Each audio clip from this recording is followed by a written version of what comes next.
بسم اللہ الرحمن الرحیم۔ ذکر پیدائش حضرت سیدنا امام حسین علیہ السلام۔ لقب آپ کا سید اور شہید اور سید الشہداء اور صبت اصغر اور کنیت ابو عبداللہ تھی۔ مدینہ منورہ میں شعبان کی 5ویں تاریخ سن 4 ہجری میں پیدا ہوئے تھے اور 6 مہینے اپنی والدہ ماجدہ خاتون جنت فاطمہ سلام اللہ تعالی علیہا کے شکم مبارک میں رہے۔ پیدائش کے وقت عجیب و غریب انوار نمودار ہوئے کہ بیان سے باہر ہیں، اور کئی فرزند آدم سے لے کر آج تک 6 ماہ سوائے آپ کے حضرت یحییٰ بن زکریا علیہ السلام کے پیدا ہو کر زندہ نہیں رہا۔ حضرت رسول مقبول پیغمبر خدا صلی اللہ علیہ وسلم آپ کی ولادت کی خبر سن کر جناب فاطمہ سلام اللہ علیہا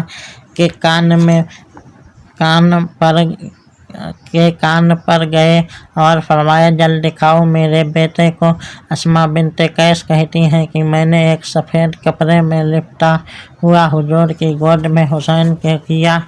آپ نے داہنے کان میں تکبیر کہی اور بائیں کان میں اقامت کہی اور فرمایا، اے علی علیہ السلام، کیا نام رکھا ہے؟ حضرت علی شیر خدا نے عرض کیا، یا رسول اللہ صلی اللہ علیہ وسلم، میری کیا مجال تھی کہ حضور سے سبقت کر کے نام رکھتا، مگر دل میں تھا کہ حرب نام رکھوں گا۔ حضور نے فرمایا، میں ابھی ان کا نام رکھنے میں وحی کا منتظر ہوں۔ اتنے میں جبرائیل علیہ السلام بحکم رب جلیل آئے اور عرض کیا، یا رسول اللہ صلی اللہ علیہ وسلم، ہارون علیہ السلام کے 3 بیٹے شبیر، صبر اور مصبر تھے۔ یہ عبرانی زبان ہے، عربی اس کی حسن، حسین اور محسن ہے، سو بڑے صاحبزادے کا نام حسن رکھا گیا، نام ان کا حسین رکھیے، اور تیسرے کا نام محسن ہوگا۔ آپ نے ان کا نام حسین رکھا اور 7ویں دن 2 مہروں سے عقیقہ کیا اور بقدر سوئے سر چاندی خیرات کی۔ اے مومنو و صبت رسول خدا حسین، اے مومنو و صبت رسول خدا حسین، دل بند فاطمہ کا خلف مرتجا حسین، پیارا تھا ایسے بیشتر کبریا حسین، پیدا ہوا جہاں میں جو صلی علی حسین۔ مادر ملی بطول سی گودی کھلانے کو، جبرائیل آئے عرش سے جھولا جھلانے کو۔ مدارج النبوت میں لکھا ہے کہ فرمایا رسول خدا صلی اللہ علیہ وسلم نے کہ جب تم سوال کرو اللہ سے میرا وسیلہ دے کر سوال کرو۔ لوگوں نے دریافت کیا، یا رسول اللہ، آپ کے ساتھ اور کسی کا وسیلہ بھی دیا کریں۔ فرمایا، میرے اہل بیت کا اور اصحاب کا وسیلہ دیا کرو کہ وہ افضل ترین ہیں، تمام مخلوق سے نزدیک اللہ کے ہیں۔ روایت ہے کہ حضرت امیر المومنین ابو بکر صدیق رضی اللہ عنہ سے کہا کہ ایک بار حضرت محمد صلی اللہ علیہ وسلم ایک خیمے کے اندر تکیہ لگائے بیٹھے تھے اور آپ کے پاس حضرت علی علیہ السلام، حضرت فاطمہ علیہ السلام اور حضرت حسن علیہ السلام اور حضرت حسین علیہ السلام بیٹھے تھے اور جملہ جانثارے خیمے کے باہر کھڑے تھے۔ اس وقت آپ صلی اللہ علیہ وسلم نے بآواز بلند فرمایا، اے مسلمانوں، میں صلح کروں گا اس سے جو اہل خیمہ سے صلح رکھے گا، اور لڑوں گا اس سے جو لڑے گا، دوست ہوں اس کا جو دوستی رکھے گا ان سے، اور ان کو وہی دوست رکھے گا جو محبت رکھے گا مجھ سے اور اپنے خدا سے۔ اے محبان اہل بیت، ذکر کرنا اولاد رسول صلی اللہ علیہ وسلم کا ذریعہ نجات ہے۔ جو شخص اس محفل متبرکہ میں آ کر شریک ہوتا ہے اور کثرت سے درود شریف پڑھتا ہے، اللہ پاک اس کے تمام مقاصد دلی پوری کرتا ہے۔ اے عزیزو، آج اولاد جگر بطول کا ذکر بلند ہوتا ہے۔ جو شخص آپ کی محبت میں روتا ہے، گویا وہ اپنے گناہ آب رحمت سے دھوتا ہے۔ انسان کی کیا طاقت ہے جو فضیلت اور بزرگی اس محفل اقدس کی بیان کریں۔ غزل سماعت فرمائیے۔ یہ محفل ہے باس آج آل ابا کی، یہ محفل ہے آج خاص آج آل ابا کی، برستی ہے رحمت یہاں کبریا کی، جو منکر ہوا اس پر لعنت خدا کی، جو آوے یہاں اس پہ رحمت خدا کی، نبی کو نبوت، علی کو شجاعت، حسین ہم نے تم کو شہادت ادا کی، اے ظالم ستا لے نہیں رنج ہم کو، ہے روز اول سے یہی مرضی خدا کی، گلا بھی کٹایا ہے گھر بھی لٹایا، سب اولاد امت پہ ہم نے فدا کی، نہ محشر کا غم ہو نہ دوزخ کا ڈر ہو، نہ محشر کا غم ہو نہ دوزخ کا ڈر ہو جس کو محبت سہے کربلا کی، جو ذکر حسین آج میں پڑھ رہا ہوں، ہے نازل یہاں خاص رحمت خدا کی، ہے نازل یہاں خاص رحمت خدا کی۔ ارباب تواریخ نقل کرتے ہیں کہ عداوت یزید پلید کو امام علی مقام علیہ السلام سے امام علی مقام حسین علیہ السلام سے اس سبب سے تھی کہ عبد مناف کے 2 لڑکے جڑے ہوئے پیدا ہوئے تھے، پیشانی دونوں کی جڑی ہوئی تھی اور تمام جسم علیحدہ تھا۔ عبد مناف کے ان دونوں لڑکوں کا نام ہاشم اور امیہ تھا۔ لوگوں نے ہر چند کوشش کی لیکن پیشانی جدا نہ ہوتی تھی، ناچار مشورہ کر کے تلوار سے دونوں کی پیشانی جدا کی۔ اس زمانے میں ایک بڑے عالم عرب میں تھے، انہوں نے کہا کہ تم نے برا کیا جو تلوار سے ان کی پیشانی کو جدا کیا، اب ہمیشہ ان کی اولاد میں پشت در پشت تلوار چلا کرے گی۔ چنانچہ بنی ہاشم اور بنی امیہ میں خوب تلوار چلی۔ پھر ہاشم کے یہاں لڑکا پیدا ہوا، اس کا نام عبد المطلب رکھا، اور امیہ کے لڑکا پیدا ہوا، اس کا نام ابو سفیان رکھا، اور ابو طالب اور ابو سفیان میں خوب تلوار چلی۔ پھر ابو طالب کے لڑکا پیدا ہوا، نام ان کا علی رکھا، اور ابو سفیان نے لڑکا پیدا ہوا، اس کا نام معاویہ رکھا۔ حضرت علی کرم اللہ وجہہ میں اور حضرت معاویہ میں خوب تلوار چلی۔ پھر حضرت امیر المومنین علی مرتضیٰ کے لڑکے پیدا ہوا، نام مقدس ان کے حسن اور حسین رکھے گئے، اور معاویہ کے لڑکا ناخلف پیدا ہوا، نام اس کا یزید رکھا۔ اسے یزید پلید نے بسبب دائمی عداوت کے حضرت حسین علیہ السلام کے ساتھ جنگ کر کے دونوں شہزادوں کو شہید کروا دیا۔ روایت ہے کہ سن 7 ہجری میں 8 دن رجب کے باقی تھے کہ شہر دمشق میں معاویہ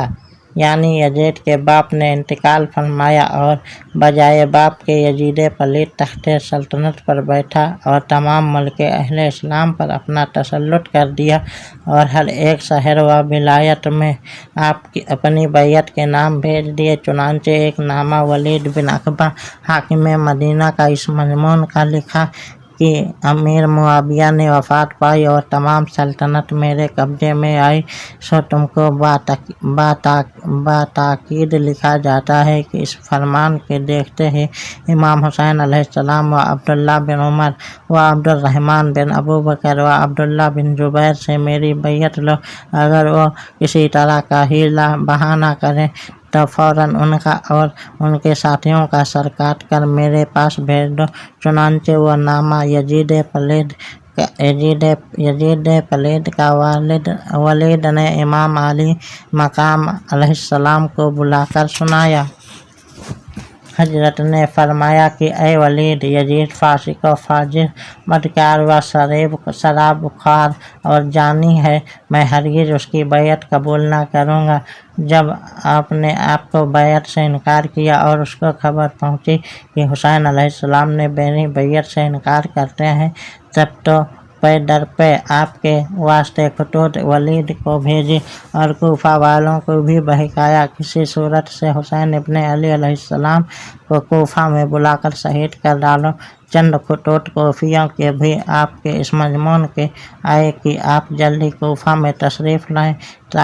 لائیں، تمام لوگ آپ کی دیدار کرنے کا اشتیاق رکھتے ہیں۔ پھر ایک روز ولید نے آپ کو بلایا اور عرض کیا، یا ابن رسول اللہ صلی اللہ علیہ وسلم، آپ کے قتل کی بات خطوط برابر چلے آ رہے ہیں، میں بہت حیران ہوں۔ آپ نے فرمایا، ولید، تقدیر الہی میں کسی کا چارہ نہیں، تو یہ خطوط مجھ کو دے دے کہ بابا جان کے روضہ منورہ پر جاؤں اور تمام حال کہہ سناؤں۔ ولید نے تمام خطوط آپ کو دے دیے۔ رات آپ روضہ انور پر آئے اور تمام حال کہہ سنایا اور قبر مبارک سے لپٹ کر اس قدر روئے کہ بے ہوش ہو گئے۔ جب ہوش آیا تو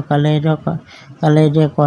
ہاتھوں سے تھام کر درد دل اس طرح سنانے لگے: اے نانا کے روضہ میرے گھر پر ہوتا ہے ویراں، اے نانا کے روضہ میرا گھر ہوتا ہے ویراں، اے قبر حسین آج کی سب ہے تیرا مہماں، اے قبر حسین آج کی سب ہے تیرا مہماں، کل صبح میری منزل آخر کا ہے ساماں، کل صبح میری منزل آخر کا ہے ساماں، کل روح میرے نانا کی ہوئے گی پریشاں، کل روح میرے نانا کی ہوئے گی پریشاں، اے قبر میں دکھ پاؤں گا پردیس میں جا کر، اے قبر میں دکھ پاؤں گا پردیس میں جا کر، تو شک ہو تو نانا سے لپٹ جاؤں میں جا کر، تو شک ہو تو نانا سے لپٹ جاؤں میں جا کر۔ پھر دونوں ہاتھ خانہ کعبہ کی طرف اٹھا دیے اور اللہ تعالیٰ کی جناب میں عرض کرنے لگے کہ اے الہ العالمین، جب تو صدقہ رسول اللہ صلی اللہ علیہ وسلم کا میرے دل کی مراد پوری کر۔ پھر ہاتھ اٹھا کر یہ سوئے قبلہ سنایا، پھر ہاتھ اٹھا کر اے سوئے قبلہ سنایا، اس قبر کے صاحب کی قسم تجھ کو خدایا، اس قبر کے صاحب کی قسم تجھ کو خدایا، وہ سب مجھے دے جو کسی کو نہ ہو پایا، وہ صبر مجھے دے جو کسی نے نہ ہو پایا، نانا کہیں اس سے میری امت کو بچایا، نانا کہیں اس سے میری امت کو بچایا، وہ صبر عطا کر حسین ابن علی کو، وہ صبر عطا کر حسین ابن علی کو، سب مجھ کو ستائیں میں ستاؤں نہ کسی کو، سب مجھ کو ستائیں میں ستاؤں نہ کسی کو، خداوند کریم حسین کی تمنائے دلی ہے جو تجھ سے دست بستہ ہو کر عرض کرتا ہے، تن وہ دے کہ جو زخم تیری راہ میں کھائے، تن وہ دے کہ جو زخم تیری راہ میں کھائے، سر وہ دے کہ جو کٹ کر تیری درگاہ میں آئے، سر وہ دے کہ جو کٹ کر تیری درگاہ میں آئے، دل وہ دے کہ جو سینے پہ قاتل کو بٹھائے، دل وہ دے کہ جو سینے پہ قاتل کو بٹھائے، لب وہ دے کہ سکوا نہ کبھی پیاس کو لائے، لب وہ دے کہ سکوا نہ کبھی پیاس کو لائے، دنیا سے جو خالق کے قیوم اٹھوں میں، دنیا سے جو خالق کے قیوم اٹھوں میں، مظلوم کا فرزند ہوں مظلوم اٹھوں میں، مظلوم کا فرزند ہے مظلوم اٹھوں میں۔ جناب باری میں یہ چند کلمے عرض کر کے اس قدر روئے کہ بے ہوش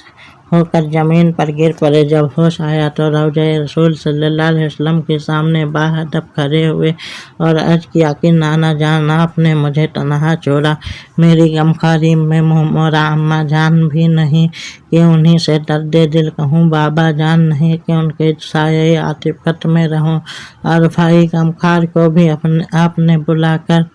اپنی آغوش میں سلا لیا۔ اب میری بے بسی پر کون کڑھے، میری بے بسی پر کس کا دل دکھے، اے نانا جان آپ نے اسی دن کے لیے پالا تھا، غرض اسی رات بھر روتے رہے جی جان کھوتے رہے، صبح ہوتے ہی گھر کو چلے آئے، دوسرے روز پھر مزار شریف پر گئے اور الوداع و الفراق کہتے کہتے بے خود ہو گئے اور روتے روتے روضہ منور پر سر رکھ کر کوفیوں کا حال عرض کرنے لگے: